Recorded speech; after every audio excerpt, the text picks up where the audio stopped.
and he has a lot of influence. I mean, he has a lot of contacts, and he says that we have the boats. He said this in August, that when the next time the Mexican government convenes,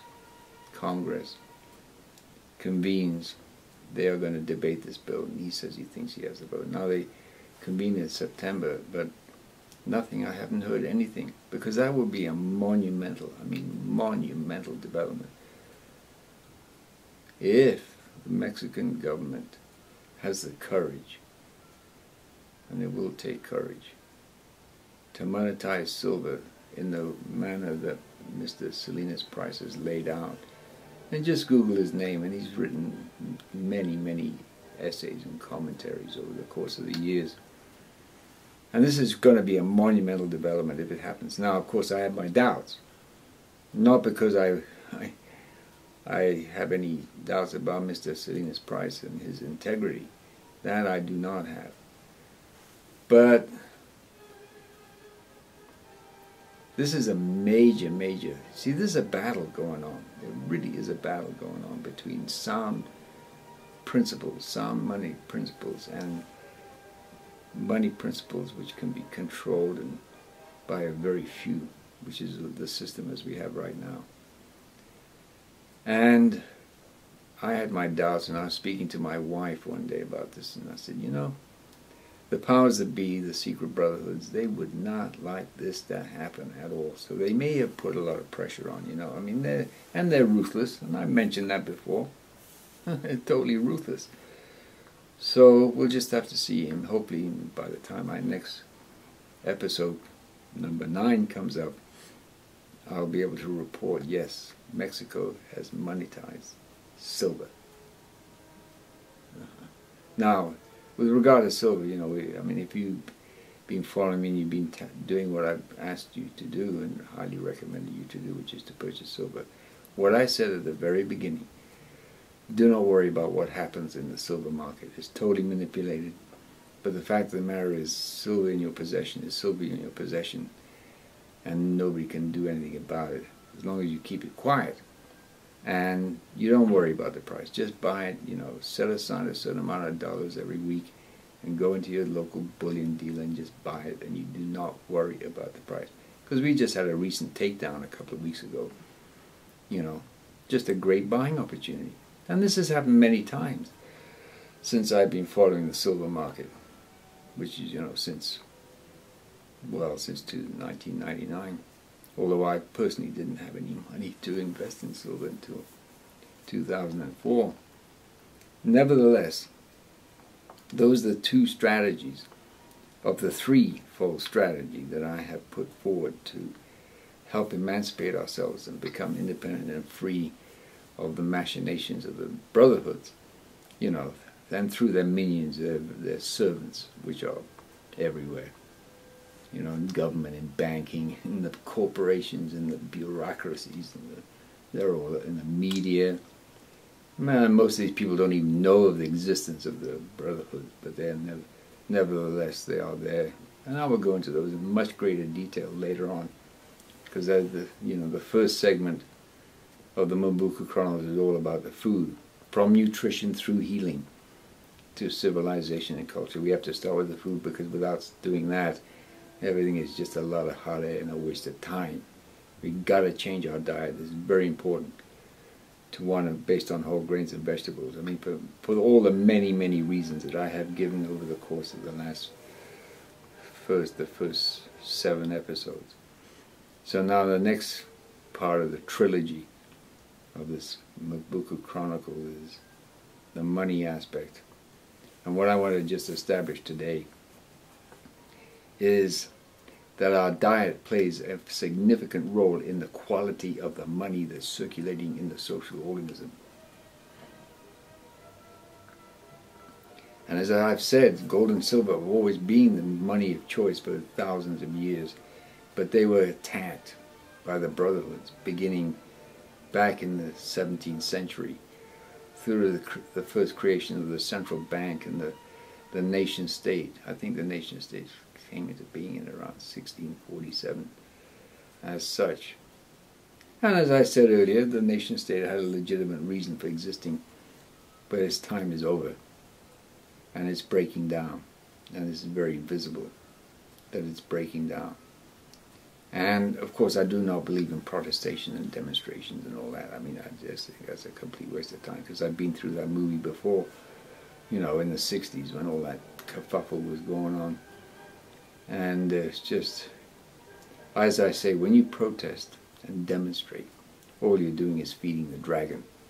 And by the way, I highly recommend, I'm going to put up a sample of a lecture I gave at the beginning of September on Michael and the Dragon. I highly recommend you get yourself a copy of that lecture. It's available as a DVD, because I refer to the dragon a lot. And this is Ahriman, but that's for later. Let me get into that. The more detailed account of the brotherhoods and their operations and where they get their inspiration from. Now, so I said they attacked silver first. That was the first one they wanted, because silver has always been money and has always been very important in the global economy, in any local economy, any kind of economy. And the gold they attacked, they finally managed to demonetize that in 1971 on August 15th, when Nixon, under orders, closed the gold window so that the dollar was no longer backed by gold. And from that time on, we have sort of an ad hoc monetary system that's kind of been sort of piecemealed on the way, and gold and silver have been relegated to just being, you know, collectibles, not being used as money in legal tender, except now with this Utah initiative. That's beginning to change, and it will continue. That will continue, I believe, because, as I said, the states are finally realizing that the federal government is just simply a rapacious criminal institution that's out to destroy everybody and everything in its path for its own gain. And it's been doing that. It's very clear that it's been doing that for a long time. But people don't realize it yet. I mean, this business of, as a banker once said in the 1930s, we set up the two-party system in order to distract the American people from what we're doing. And that's what I'm. So it's all window dressing, you know. I mean, the elections is all rigged, and it's just a stacked deck, and it's a waste of time to even participate in the polling, to go down to the voting booth. Okay, so what exactly happened when Nixon closed the gold window is essentially, it meant that the federal government defaulted on its debt. That's what it means, that whole episode. And of course the debt has just grown larger and larger and larger ever since. And so the federal government is bankrupt. It's an empty vessel. There's nothing there except virtual money. The only thing that keeps it going is virtual money, which of course can be created in unlimited quantities. Unlike gold and silver, which has to be dug out of the ground by the sweat and effort of countless individuals who have been thoroughly shortchanged by this manipulation of the gold and silver price that's gone on for these past 20, 30 years. But that's all changing, and the time is upon us now when the end game is happening, because we're seeing all these sovereign debt problems, and one of the biggest sovereign debt problems is that of the federal government.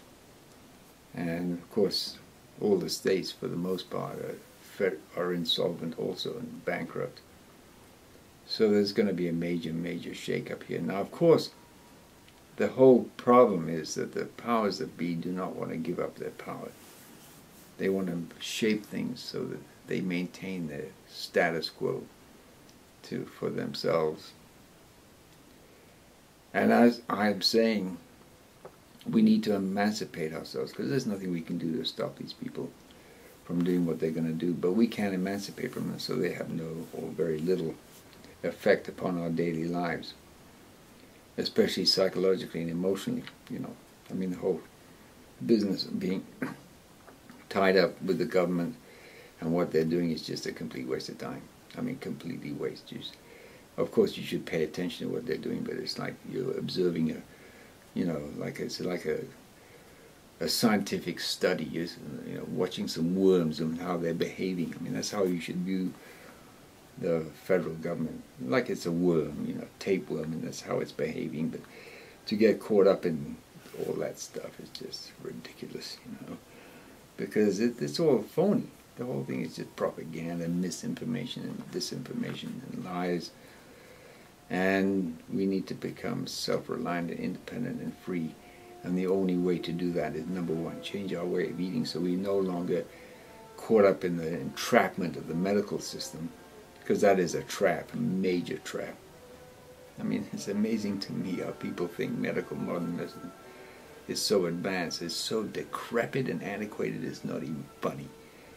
I mean, it's just bizarre to me that people still believe in all that. But they do. Because why? Well, I mentioned it earlier. Because they think they are physical chemical beings and they can alter their body chemistry, and that'll make, by taking some pill or other, and that's going to make them feel better. Oh yeah? Sure. 3,500 people are killed every week as a result of taking their medication in the United States alone. And these people aren't deliberately committing suicide. I mean, they're not overdosing. That's on average. And that's the mortality rate. We're not even talking about morbidity, lost time at work,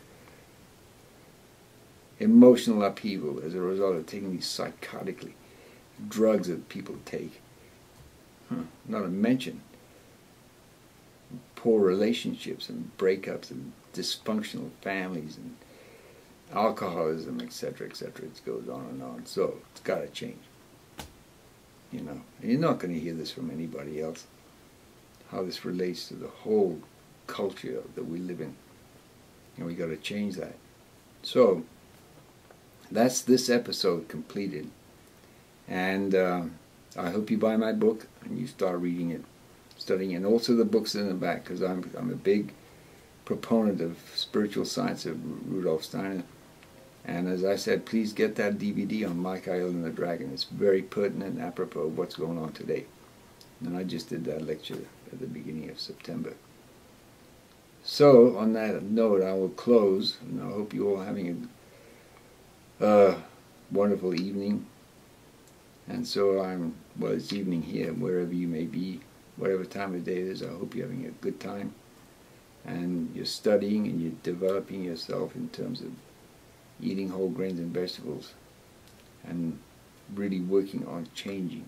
This is the whole thing. We have to change ourselves from within.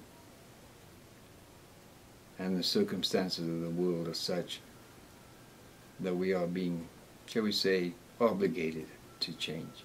On that note, thank you.